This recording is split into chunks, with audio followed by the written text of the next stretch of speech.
Olá, meus irmãos. Bom dia, boa tarde, boa noite.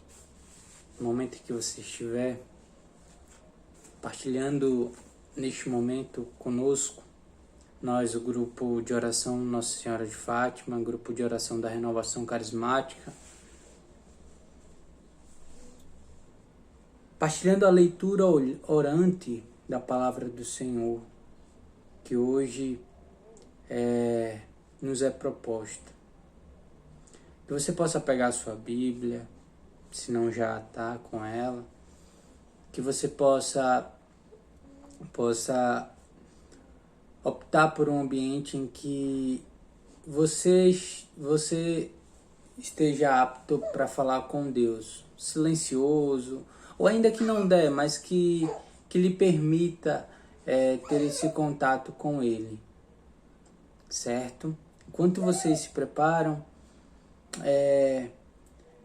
vai aqueles que já estão com a palavra, vai separando, vai abrindo ela no Evangelho de Lucas, Evangelho segundo Lucas, capítulo 4, versículo do 39 em diante, do 39 ao 44. Evangelho segundo Lucas, capítulo 4, versículo do 39 ao 44, né?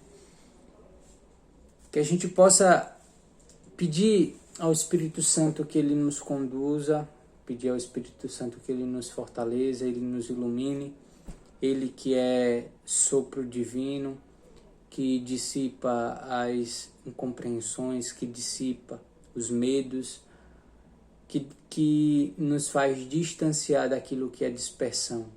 Que a gente possa pedir a Ele coerência, que a gente possa pedir a Ele sabedoria para que aflore em nós os nossos dons com essa mensagem que Deus tem preparado para nós hoje. Em nome do Pai, e do Filho, e do Espírito Santo. Amém. Vinde, Espírito Santo, e enchei os corações dos vossos fiéis, e acendei neles o fogo do vosso amor.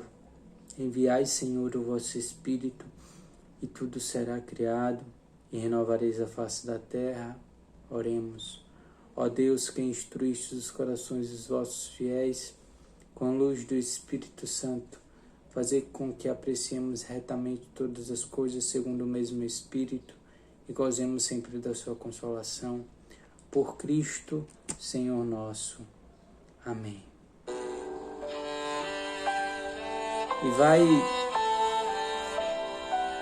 continuando em oração, pedindo ao Senhor que Ele lhe revele aquilo que é para a sua vida, aquilo que você deve viver, aquilo que você deve enxergar. Que o Senhor possa nos dar a compreensão de que só por Ele nós alcançamos tudo. Só por Ele nós alcançamos as graças, os milagres, e não pelas mãos dos homens. Que o Senhor possa nos fortalecer na compreensão de que é Ele o caminho, a verdade e a vida. Ele que vem até nós, Ele que vem nas nossas imperfeições, Ele que vem nas nossas dores, nas nossas fraquezas. Vem, Senhor, neste momento, nos nossos corações, na nossa mente, e ilumina-nos, Senhor. Ilumina-nos para que, quanto à palavra, encontremos a sabedoria de uma vida reta. Mais forte do que a morte és tu. E vai dizendo, não são os homens, não são os homens, mas és tu. Não são os homens, mas és tu.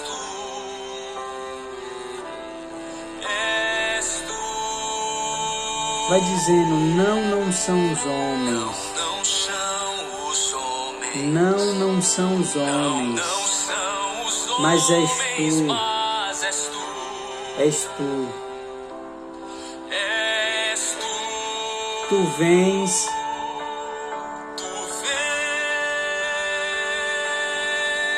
Pela imperfeição. Tu vens.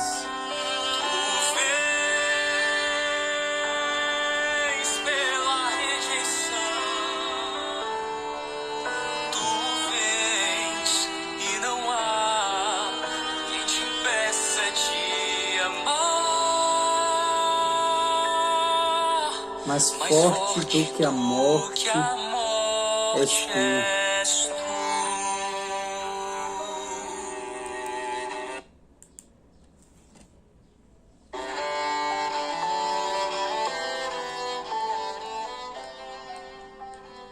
Amém?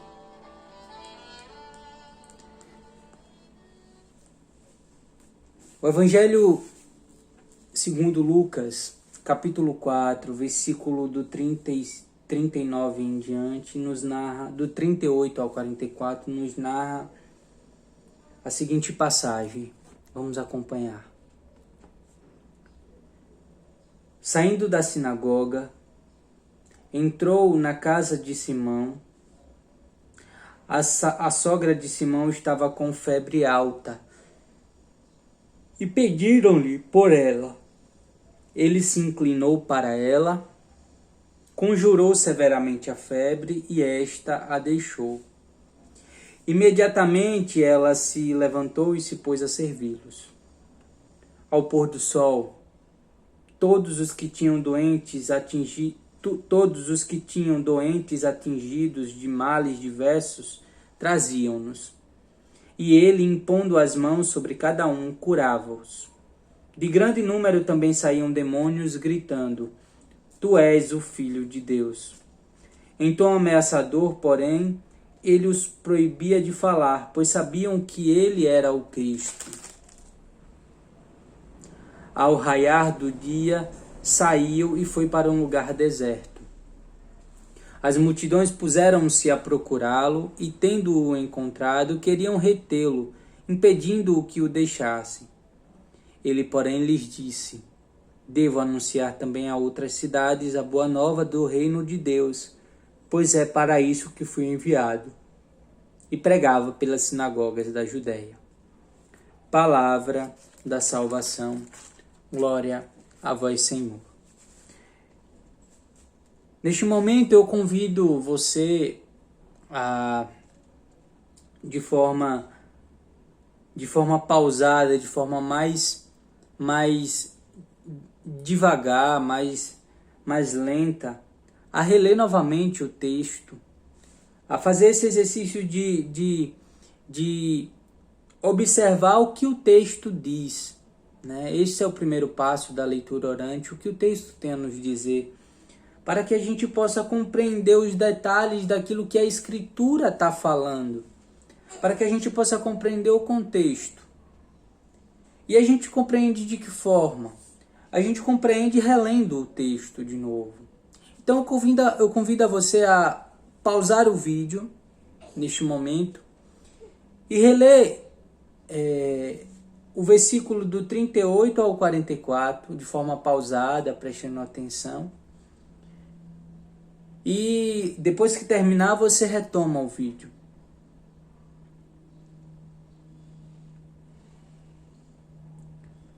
Pois bem, é preciso olhar o que o texto nos diz. E a gente se pergunta, olhando para o texto, o que você, texto, quer nos dizer? O que é a Sagrada Escritura? O que é a passagem? O que a escrita do evangelista Lucas quer nos dizer? Ele nos apresenta primeiro lugares, ele nos apresenta movimentações, ele nos apresenta personagens. E, como de costume, eu gosto de frisar, né, ponto por ponto, algumas observações acerca do que o texto nos apresenta. Primeiro, ele nos fala que Jesus, ele passeia, ou melhor, ele caminha pelas sinagogas.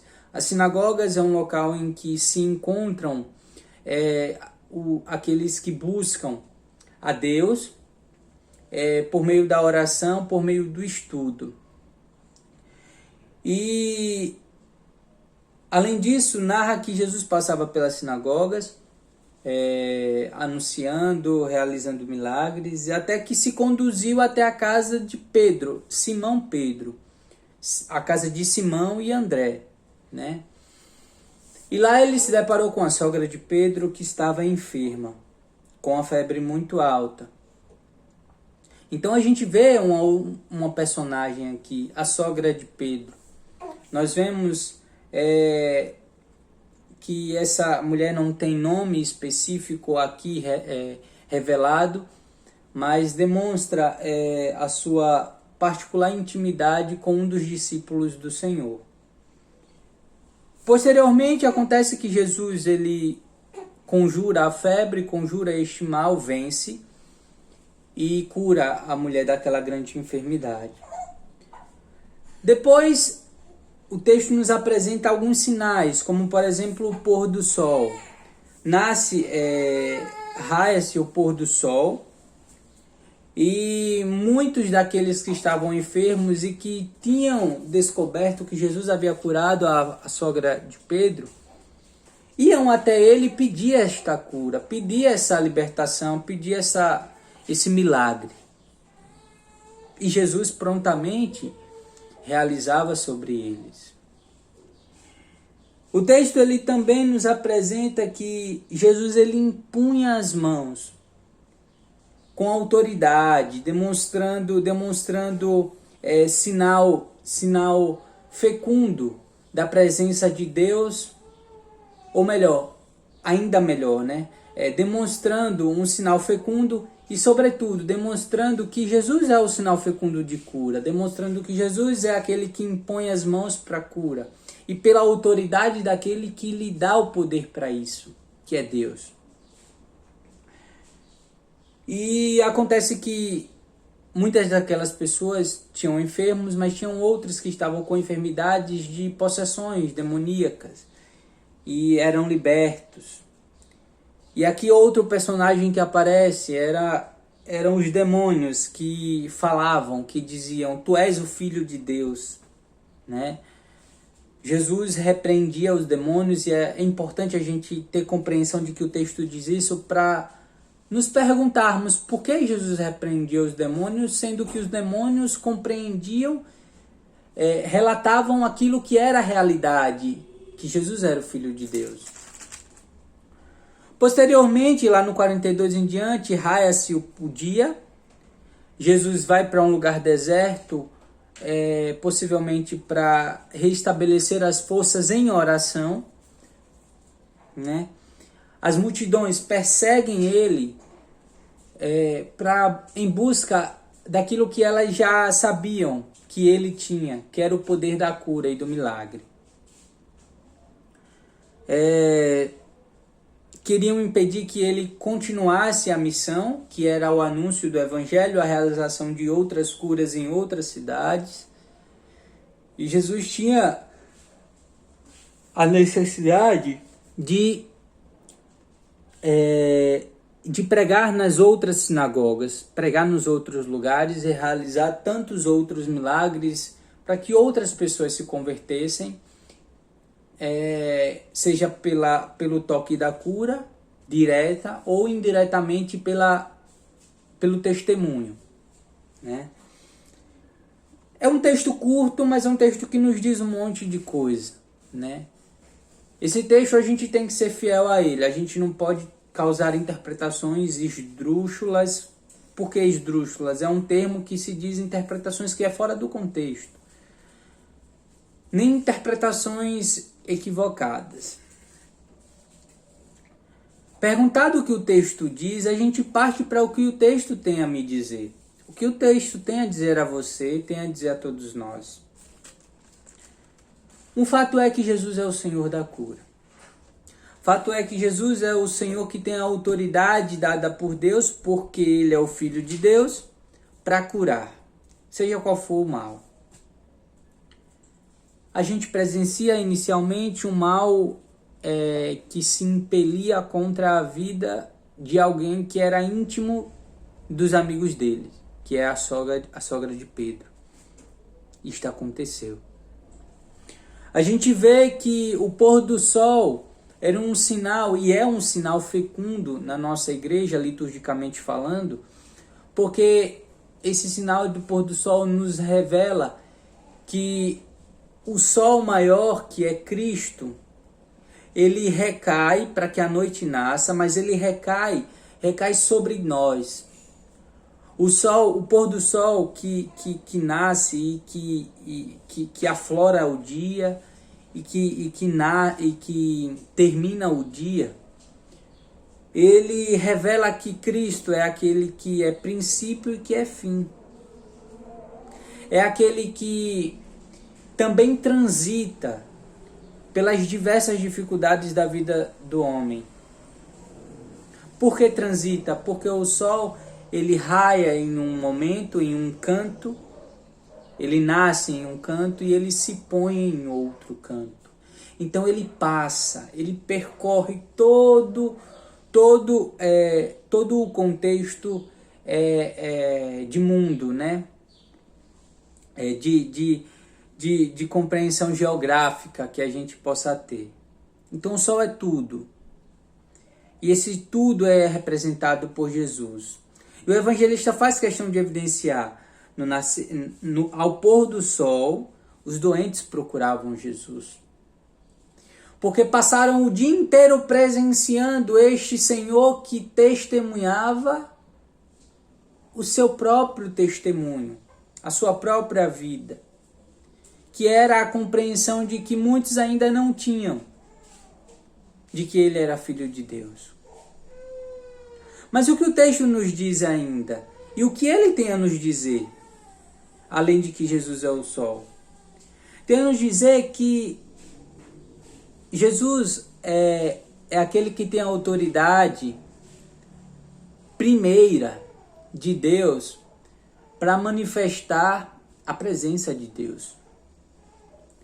Só pode dizer que Jesus é o Filho de Deus aquele que passa pela experiência de conhecer que Jesus é Filho, de conhecer a Deus. E só podemos conhecer a Deus por meio de Jesus. Olha que lógica bonita, parece até redundante, mas é compreensível. Só posso dizer que Jesus é Filho de Deus se eu conheço a Deus. Mas para conhecer a Deus, eu tenho que passar pela experiência de Jesus. Pela experiência, eu tenho que passar por Jesus. Então eu digo que Deus, eu conheço, além de eu conhecer a Deus, eu experimento Jesus, que é reflexo desse Deus. E era o que estava acontecendo com essas pessoas que eram curadas. Mas em especial aquelas que estavam sendo exortadas, aquelas que Jesus estava dissipando os inimigos. Por quê?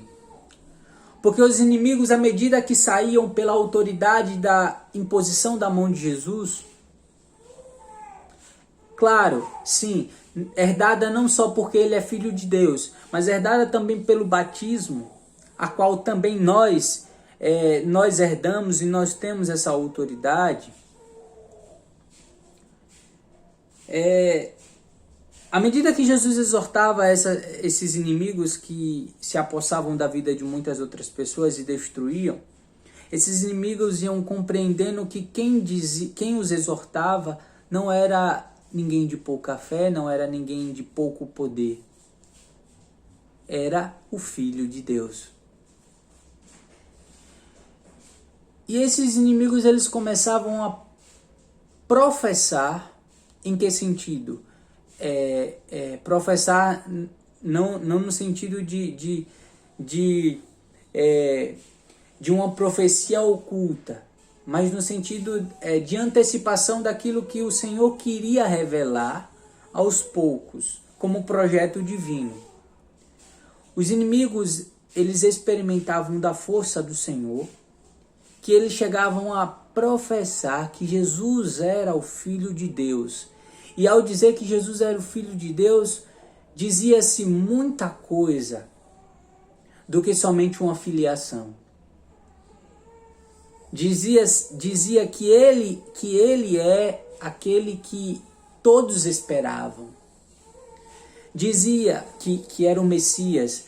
Lembram a partilha da mulher samaritana? Eu sei que eu sei que virá o Messias, né? E muitos ainda não compreendiam porque aqui o Evangelho de Lucas está iniciando a missão de Jesus ainda.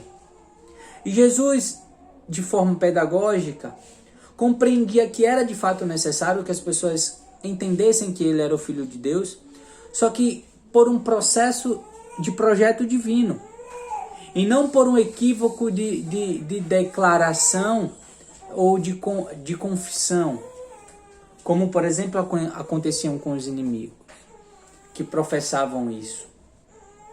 E é claro, o que nós devemos entender aqui é simplesmente a autoridade de Deus sobre esses inimigos. E que autoridade é essa?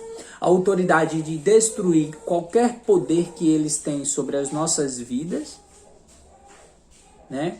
E assumir o lugar que até então se faz vazio.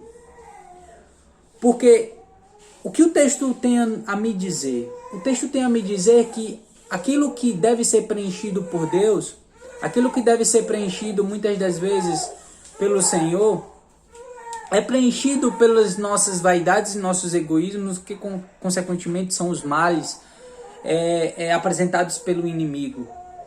E esse inimigo toma ocupação em nosso coração, em nossos lugares. E o Senhor diz basicamente para nós, quando expulsa os inimigos: olha, eu estou expulsando porque eu tenho autoridade. Saia desta vida, porque ela a mim pertence. Mas ao sair, confessem que eu sou o Senhor e que eu sou aquele único que deve ocupar os corações, que deve ocupar a mente, que deve ocupar todo o estado de espírito desses a qual eu amo. Porque uma única é a certeza de que os milagres que Jesus realizava e realiza, ela tem uma única finalidade, a finalidade de tornar real, concretizar a profecia que Isaías proclamava, que era de que ele tomou sobre si as nossas dores, ele tomou sobre si as nossas enfermidades, ele tomou sobre si as nossas dores, carregou as nossas dores. O castigo que nos traz a paz estava sobre ele, e sob as suas pisaduras nós fomos sarados. Vou repetir. Os milagres que Jesus realizava na sogra, em toda essa multidão, e que realiza em nossa vida, é para concretizar a profecia de Isaías, de que viria aquele que iria tomar sobre si mesmo as dores, as enfermidades, e iria esmagar o inimigo. Só que quando o inimigo revelava: tu és o Filho de Deus, e Jesus repreendia, talvez esse é o questionamento: por que Jesus repreendia algo que deveria ser notório, deveria ser publicizado? Porque existia um momento certo em que Jesus tomaria sobre si de fato as nossas dores, e que haveria um contexto também social e político, em que talvez poderia gerar uma briga maior com os escribas, com as autoridades do império, né? Que poderia antecipar o fim, que foi a crucificação de Jesus, né? Então, por isso que eu digo, Jesus repreendia porque ainda não se cumpriu o projeto divino. Lembram? Quando Jesus não repreendeu, mas Jesus conversou e readequou o contexto da fala de sua mãe, lá no casamento das bodas de Caná, quando ela pede para que ele realize o milagre da transformação. Olha só, o milagre da transformação do vinho, da água no vinho. E Jesus diz: mulher, ainda não é chegada a minha hora. Jesus não está dizendo que não vai realizar aquilo que é de fato a autoridade dele. Ele não está se negando. Ele apenas quer transparecer às pessoas de que existe um projeto divino a ser realizado, por mais que essas pessoas ainda não compreendam esse projeto divino. E muito fala da nossa vida. Quantas das vezes nós queremos realizar em nossa vida aquilo que pacientemente o Senhor quer realizar? E aí nós acabamos fazendo as nossas vontades e acabamos passando por cima daquilo que nós queríamos que acontecesse, que era que a vontade de Deus se realizasse em nós. E Jesus realizava milagres. E o que mais o texto tem a nos dizer? E tem a lhe dizer? É de que o milagre que ele realizava não era um milagre que passa pelo mito, que passa por uma narrativa escrita somente. É um milagre real. É um milagre real.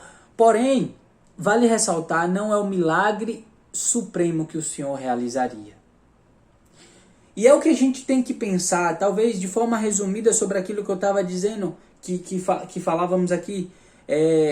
O inimigo, ele professava que tu és o Filho de Deus, e Jesus repreendia eles para que eles não falassem, por um único e simples motivo, único e simples e profundo, né, supremo motivo. Qual é? É o de que os milagres supremos que o Senhor queria realizar e que deveria ser fecundo e mais profundo em nossa vida, não era simplesmente esses que ele curava a enfermidade, sim, é importante, mas era sobretudo do convertimento. Era sobretudo do convertimento, porque esse convertimento nos fazia abrir o espaço para que o Senhor ocupasse em nossas vidas aquilo que outrora, aquilo que antes ocupava coisas estranhas. O milagre é aquilo que, por si mesmo, é capaz de causar admiração em nós. E por isso ele é real. Aqui a gente não vai fazer uma catequese sobre o milagre, mas a gente tem que desmistificar muitas das compreensões de que, não, esses milagres aqui são meras narrativas e escritas. Não, esses milagres são reais e acontecem, porque fazem parte da nossa sã doutrina e da nossa fé. Estão expressos biblicamente. E por que eu digo isso? Porque o milagre é aquilo que causa admiração em nós. Eu acho que é comum quando acontece alguma coisa inusitada, acontece alguma coisa boa, inusitada, que a gente se depara, né, e a gente não sabe significar aquilo, dar nome àquilo, a gente diz é milagre. É milagre. Né? Não que esteja errado, mas que é uma forma da gente concretizar, de conceituar aquilo que é admirável para nós. Mas o que de fato é milagre? O milagre do Senhor para a nossa vida é fazer com que o homem ame com amor sobrenatural a Deus. Jesus realizava milagres, impondo as mãos, expulsava demônios, curava enfermos, tornava eficaz uma graça, um pedido. Mas no fundo, o que o Senhor queria mesmo era realizar um milagre maior. E de fato ele conseguia, porque as pessoas iam proclamar o nome dele. Qual era o milagre maior? Era que as pessoas tivessem a compreensão, que o homem tivesse a compreensão de que deveria amar a Deus de forma sobrenatural. E que forma sobrenatural de amor é essa? É de abrir o coração e deixar para que o Senhor venha e ocupe. Tu vens pela dor. Quantas das vezes o Senhor vem em nossa vida por conta de uma enfermidade, por conta de um mal-estar, por conta de uma dor, por conta de uma perda? Tu vens pelo amor. Quantas das vezes o Senhor vem a nós por uma oração fecunda que nós fazemos e que nós estamos nos direcionando nessa leste divina para fazer? Tu vens pelas trevas. Quantas das vezes o Senhor veio porque nós clamamos pelo nome dele em momentos difíceis? Tu vens e não há quem impeça que o Senhor venha. Porque essa é a única certeza da música que inicialmente cantávamos. Mais forte do que a morte és tu. Oh, que graça, meu irmão, que esse milagre fosse realizado em nossa mente. A compreensão de que o Senhor é mais forte do que a morte. E quando compreendêssemos isso, saberíamos, arrepiaríamos todos os nossos cabelos, compreendendo de que é admirável o milagre da morte e da ressurreição. É admirável que o cego de nascença seja curado em Siloé. Mas muito mais é admirável que nós, cegos, enxerguemos a Deus. É admirável que Lázaro seja ressuscitado, o milagre da ressurreição, depois de morto em 4 dias, 3 dias, 4 dias, né? Melhor dizendo. Mas muito maior é que em nossos egoísmos, em nossas vaidades e em nossos pecados, descobríssemos a vida divina em Deus. É maravilhoso que nós observemos e admiremos aqueles 5 pães e 2 peixes partilhados. Mas é muito mais supremo receber o Senhor na Eucaristia, alimento divino. Quem diz isso não sou eu, quem diz isso é o padre em uma de suas homilias, Padre Ricardo, em uma de suas homilias. Mas tão profundo é. Que milagres se realizem pelo poder de Jesus. Que milagres se realizem também pela imposição das nossas mãos enquanto batizados. Mas só poderemos realizar a imposição das mãos quando de fato descobrimos que o Senhor é Filho de Deus. Quando de fato compreendermos que o milagre sobrenatural é o milagre que nós experimentamos. Amar a Deus sobre tudo. Fecha os teus olhos. Baixa a tua cabeça. E neste momento vai dizendo ao Senhor, Senhor, realiza um milagre em mim. Realiza um milagre em mim. Eu gostaria que neste momento você não pedisse qual milagre, não dissesse a Ele qual milagre, porque eu sei que você tem todos os dias dito a Ele, Senhor, é o milagre da cura da minha enfermidade, é o milagre da cura da enfermidade do meu irmão, é o milagre sobre os meus egoísmos, as minhas mentalidades mesquinhas. Não, eu gostaria que você pedisse, Senhor, realiza um milagre em mim. Venha, Senhor, sobre mim. Venha com tua mão impor sobre mim, Senhor. Para que a tua vontade se realize, para que o seu projeto divino se realize, para que eu compreenda que o Senhor vem em meio às minhas fragilidades. Para que eu compreenda a profecia de Isaías, que o Senhor redimiu as nossas dores, veio curar as enfermidades, que o castigo que trouxe a nossa paz estava sobre ti, Senhor, e que sobre as tuas pisaduras nós fomos sarados. Vai, meu irmão, falando com o Senhor neste momento e dizendo a Ele o quanto você necessita da presença dEle. Vai dizendo, Senhor, Tu és grande em minha vida, Tu és majestoso. Tu és o sol que brilha o meu amanhecer, Tu és o sol que, ao se pôr, me faz compreender a beleza dos Teus mistérios. Vem, Senhor, em minha dor, vem, Senhor, em minha alegria. Vem, Senhor, neste momento em que eu estou debilitado, mas também vem neste momento em que eu estou alegre, neste momento em que eu posso sorrir, para que se perpetue, Senhor, esta alegria, para que essa alegria ela se perpetue, Senhor, para que o Senhor faça parte também dela, Senhor. Vem, Senhor, que nenhum homem possa vir senão pelo teu nome. Porque és tu que vem. És tu que vem, Senhor. Não são os homens. Não são os homens.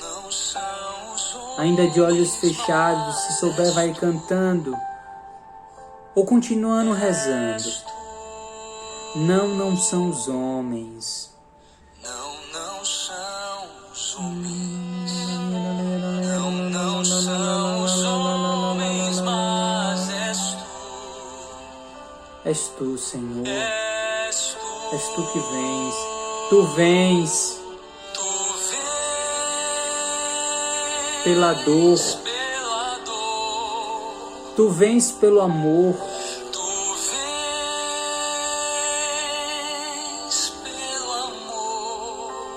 Tu vens, Senhor. Tu vens e não há quem te impeça de salvar. Olha que belo.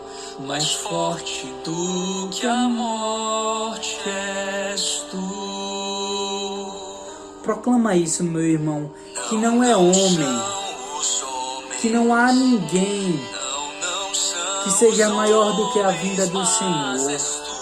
Proclama isso, toma isso como certeza de que não é homem nenhum, mas é o Senhor. Não são os homens, mas és tu, Senhor.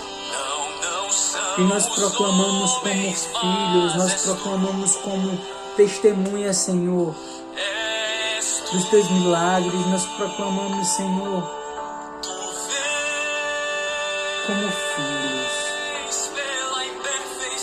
Vem, Senhor, em nossas fraquezas, vem, Senhor, em nossas rejeições, mas vem, Senhor, vem neste momento e faz, porque Tu és maior, Tu és o sol que brilha sobre nossa face, Tu és, Senhor, mais forte do que a morte. Mais forte do que a morte és tu.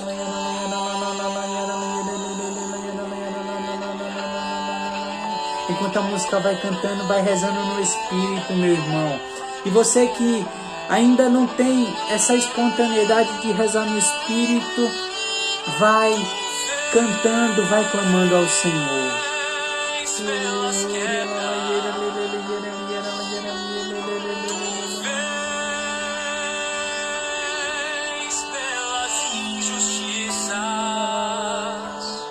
Tu vens e não há quem te peça de purificar. Porque mais forte do que a morte és tu.